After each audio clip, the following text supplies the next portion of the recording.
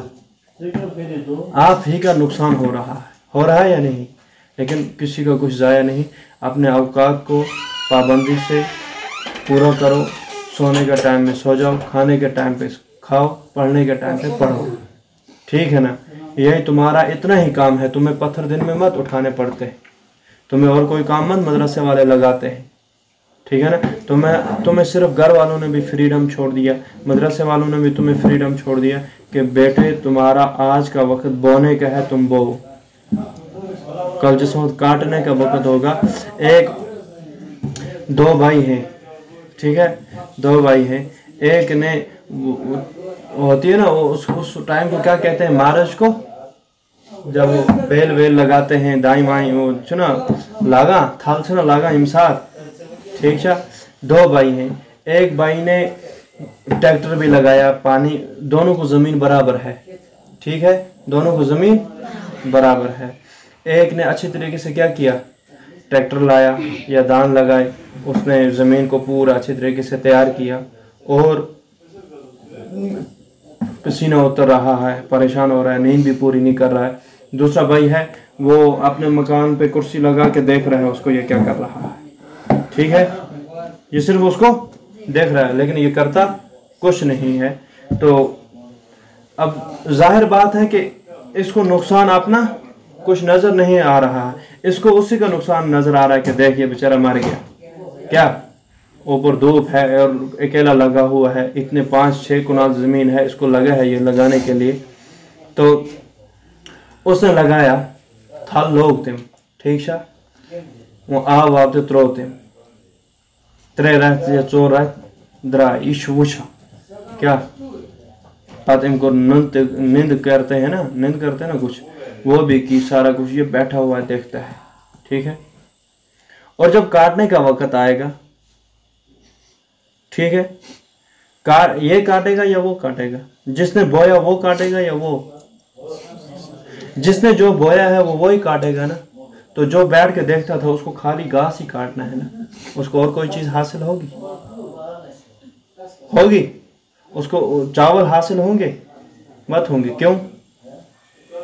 اس وقت وہ روئے گا، اس وقت وہ پیسے نکالے گا، کہے گا میں لاؤں، کیا کروں، مجھے گھر والے ہیں، مر گئے، پھاکے ہیں، یہ ہیں. لیکن اس وقت اس کا پچھتانا کسی کام کا. کیوں؟ چڑیا چگ گیا کھیت، تو پھر پچھتانا کیسا؟ ٹھیک ہے. اس لیے کہ یہ سوچو کہ میرا ساتھی یہ پڑھ رہا ہے، یہ آگے چل رہا ہے، تو میں کیوں پیچھے رہوں، میں کیوں گھر بھاگوں؟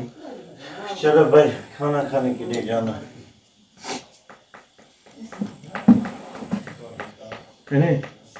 نہیں آپ ہاں کیا کرنا ہے؟ کیا کرنا ہے؟ کیا کرو گے؟ ابھی مولوی صاحب بھی آپ کو سمجھائیں گے. ٹھیک ہے. تمہیں سمجھانے کا مطلب یہی ہے کہ اللہ تمہیں ہدایت دے دے، کسی ایک بات پر تمہیں چلنے کی توفیق دے دے، اور تمہاری زندگی آسان ہو جائے، اور اللہ تعالیٰ تمہیں جس مقصد کے لیے اللہ تعالیٰ نے لایا ہے، اللہ تعالیٰ تمہیں اس مقصد میں اچھی طریقے سے کامیاب کر دے. آمین. کوئی نہیں کرتا ہے، دیکھا انہیں اس وقت پورا مدرسہ گونج گیا ہوتا ہے کہ استاد دعا کر رہا ہے. استاد نے ہمارے لیے دعا کی، کسی نے آمین نہیں کی. چلو اچھی بات، تم تو عالم بن گئے. ٹھیک ہے. آمین کے حضور سے اس ایسے حضور پھر آپ تھوڑا ان کو سو گئے بہت سے. اللہ کے لیے تو کیا بتائیں بات؟ ہاں فیضان کیا چھو؟ فیضان لال پورک فیضان شنگی. ہاں کیسے پتہ نہیں ایسے ہی جمعرات میں